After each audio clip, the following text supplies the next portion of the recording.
కానీ ఏ మాటగా మాట సంక్రాంతి పండగ బాగా జరిగింది మా గుడి దగ్గర. ఇంత అద్భుతంగా జరుగుతుందని అస్సలు ఎక్స్పెక్ట్ చేయలేదు భయ్యా.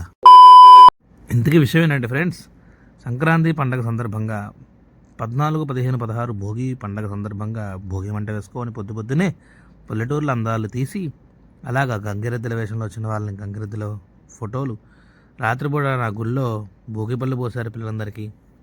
అందరూ కలిపి ముత్తైదుల చేత మంగళహారతి ఇప్పించడం, అందరూ ఆటల పాటలతో భోగి రోజు గడిపేశారు. సరదాగా ఎంత అద్భుతంగా ఉందో చూడండి. ఇది కదా భోగి పండగ అంటే. అండి మీ ఊర్లో కూడా ముగ్గులు పోటీలు పెట్టారు ఎక్కడన్నా? మా ఊర్లో పెట్టారండి మన గుడి దగ్గర.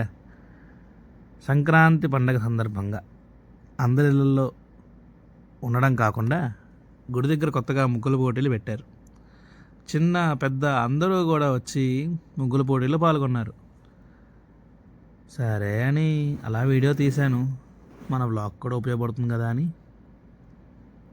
తర్వాత కొన్ని ఆటల పోటీలు, తాడులాగడు, చైర్స్ ఆట, డ్యాన్సులు, బెలూన్స్ బ్లాస్టింగ్, చాలా ఇంత అద్భుతంగా జరుగుతుంది మన గుడి దగ్గర అని అస్సలు ఎక్స్పెక్ట్ చేయలేదు భయ్య. బాగా జరిగింది సంక్రాంతి సంబరాలు. తర్వాత చిన్నపిల్లలు డ్యాన్సులు, ప్రోగ్రామ్స్, భరతనాట్యాలు, అన్ని గేమ్స్ ఆడి పిల్లలు పెద్దలందరూ కూడా ఆ రోజు రాత్రి 10 దాకా ఉండి అందరింటికి వెళ్ళిపోయారు. అలా వెళ్ళేటప్పుడు లైక్ కొట్టాలండి ఫ్రెండ్స్. Okay bye.